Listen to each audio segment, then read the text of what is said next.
اعوذ باللہ من الشیطان الرجیم بسم اللہ الرحمن الرحیم السلام علیکم ورحمۃ اللہ وبرکاتہ۔ دوستو، جس نے اپنی تقدیر کو مان لیا، جس نے اپنی تقدیر کو مان لیا اس نے خدا کو پا لیا۔ یہ بات کچھ سمجھنے کی ہے جس کو میں تھوڑا سا اپنے الفاظ میں ایکسپلین کرنے کی کوشش کروں گا کہ جس شخص نے بھی اپنی زندگی کو، اپنی تقدیر کو، جو ہو چکا اور جو ہوگا اس پر وہ صابر ہو گیا، شاکر ہو گیا، تقدیر کو اس نے ایکسیپٹ کر لیا، سمجھو اس نے اللہ کو تسلیم کر لیا اور اللہ کو مان لیا، اور جس نے اللہ کو مان لیا، تسلیم کر لیا، سرنڈر کر دیا، اس نے اللہ کو پا لیا۔ کیونکہ زندگی جو اللہ نے لکھا تقدیر، اچھا یا برا، اس کو ایکسیپٹ کر لینا اور اللہ کی بنائی ہوئی تقدیر پر راضی ہو جانا، یہی اصل ایمان کی روح ہے۔ اور جو شخص اصل ایمان کی روح کو پہنچ جاتا ہے اس کو ایک تو اطمینان ہو جاتا ہے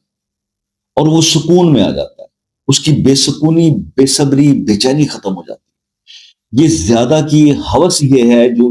جس نے انسان کو بالکل بیگانہ کر رکھا ہے اپنے آپ سے اور ہر چیز سے، کہ اس کے اندر، یعنی آپ یہ دیکھو کہ اب ہو کیا رہا ہے۔ انسان کی فطرت میں ایک بے قراری سی ہے، کیونکہ اس کو تقدیر کہ وہ اپوزٹ سوچ رہا ہے نا، مطلب آپ اپنے فیصلوں کی ناکامی سے تقدیر کو پہچانتے ہیں۔ یہی مولا کائنات نے فرمایا تھا کہ میں نے اپنے ارادوں کی ناکامی سے اپنے رب کو پہچانا۔ لیکن انسان کی فطرت میں ایک عجیب سی بے قراری ہے، وہ ہر وقت یعنی ان چیزوں کی ہرس میں دوڑتا ہے، یعنی کہ کوئی مال کے پیچھے دوڑ رہا ہے، کوئی شہرت کے پیچھے دوڑ رہا ہے، اور کوئی اپنے کل کے بہتر ہونے کے لیے اس کی سٹرگل میں ہے، خوابوں کے پیچھے دوڑ رہے ہیں، زندگی گزر گئی۔ اور جو اللہ تعالیٰ نے دیا ہوا ہے ان نعمتوں کو بھلا بیٹھا ہے۔ جو لا حاصل چیزیں ہیں ان کی سٹرگل میں صبح سے شام ہو جاتی، بلکہ یوں کہنا بہتر ہوگا زندگی کی شام ہو جاتی۔ اب قرآن پاک میں اللہ تعالیٰ نے ان چیزوں کو اس طرح بیان کیا سورہ الحاقم التکاثر، سورہ تکاثر کے اندر، کہ الحاقم التکاثر حتی زرتم المقابر، کہ دنیا کے حصول کے لیے اس کی ہرس نے، دنیا کے ہرس نے انسان کو اتنا غافل کر دیا کہ وہ یہاں تک کہ وہ اپنی قبروں تک جا پہنچے۔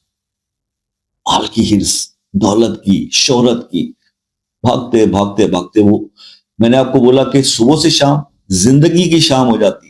قبر میں جانے کا وقت ہو جاتا ہے اور احساس ہی نہیں ہوتا کہ کتنا لمبا طویل سفر گزر گیا ہاتھ سے۔ وہ ٹائم جس کے لیے کہ وہاں آگے کچھ جانے کا بندوبست کرنا تھا وہ نہیں کر پائے، کیونکہ وہ مال و زر اور ان خواہشات لا حاصل کی خواہش کے پیچھے بھاگتے بھاگتے بھاگتے انسان کی زندگی کی شام ہو جاتی ہے۔ کب تک ایسے کرتے رہیں گے؟ آخر تو کوئی سکون چاہیے نہ، زندگی کو ٹھہراؤ نہیں ہے۔ اب یہ جو لوگ جس کو یہ کہتے ہیں کہ جی ہمارے ایک کچھ ڈریمز ہیں، کچھ وہ، اب ہم اگر دوسرے پوائنٹ آف ویو سے دیکھیں تو اس کو ہرس کا کہا گیا۔ اتنا ہی ضرورت ہے جتنا آپ کو آپ کی نیسیسٹیز پوری ہو جائیں۔ نیسیسری چیز جو نیسیسٹی ہے اس کے مطابق اللہ رزق دیتا ہے۔ ہم لوگوں کو چاہیے ایسیسریز، وہ ہمارے خواب ہیں۔ اس کے حصول کے اندر جب انسان دوڑتا ہے اس کے ہوس میں، اس کے ہرس میں، تو پھر اس کے سامنے یہ چیز نہیں ہوتی کہ یہ چیز رائٹ وے سے آ رہی ہے، رانگ وے سے آ رہی ہے۔ اس کا مقصد یہ ہوتا ہے کہ بس مجھے ملنا چاہیے، جائز یا ناجائز، اور اسی لیے پھر معاشرے کے اندر یہ سب برائیاں اور یہ چیزیں پھیلتی ہیں۔ تو سب سے بڑی بات یہ ہے کہ یہ اس ہرس سے بچا جائے، جو ہو اس کے اوپر اطمینان کیا جائے، اسی کے اوپر جو ہے وہ تدبر اختیار کیا جائے، محنت کریں، اللہ سے دعا کریں اور صحیح راستے پہ چلیں۔ اگر اللہ کو منظور ہوا، تقدیر تو اسی نے لکھی ہے، وہ تقدیر بدل بھی سکتا ہے، لیکن کس وقت؟ جب آپ اپنے آپ کو، جسے میں الفاظ استعمال کیا کرتا ہوں نا، کہ اللہ کے پیارے بن جاؤ، اس سے پہلے کہ اللہ کے پیارے ہو جاؤ، اس سے پہلے کہ اللہ کو پیارے ہو جاؤ۔ تو یہ بات کچھ اس طرح سے، اب صبح سے شام اور جوانی سے بڑھاپا آ جاتا ہے، اور قبر کی منزل تک انسان پہنچ جاتا ہے، لیکن اس کی خواہشوں کی جو ہے وہ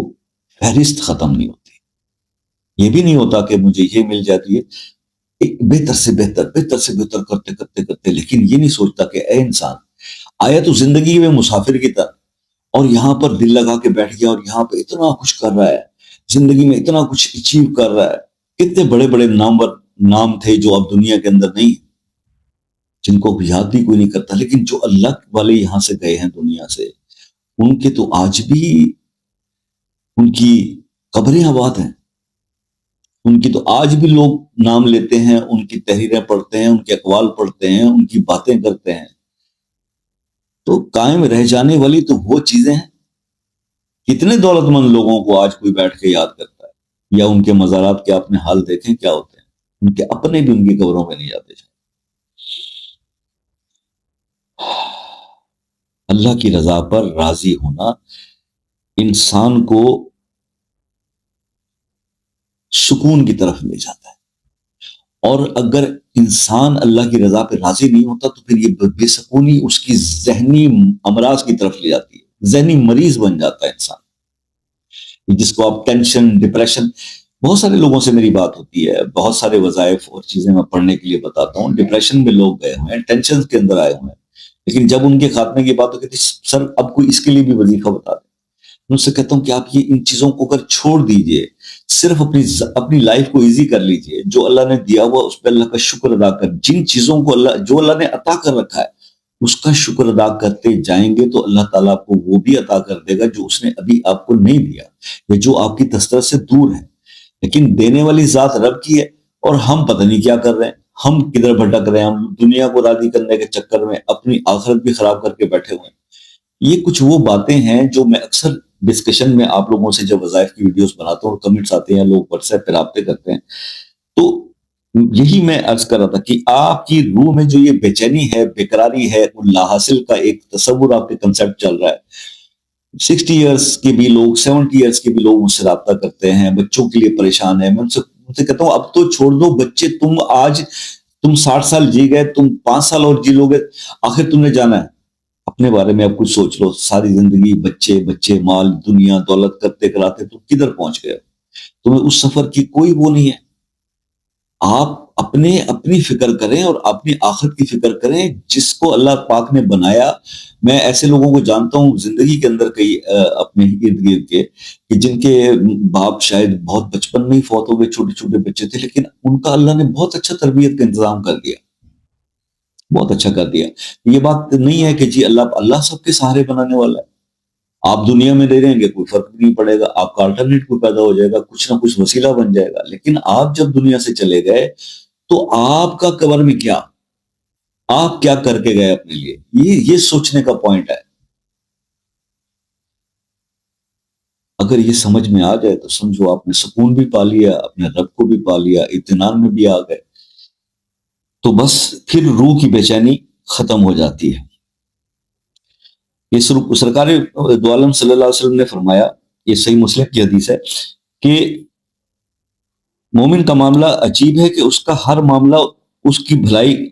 یہ مومن کے سوا اس سے میسر نہیں کہ اس کو خوشی ملے تو شکر کرتا ہے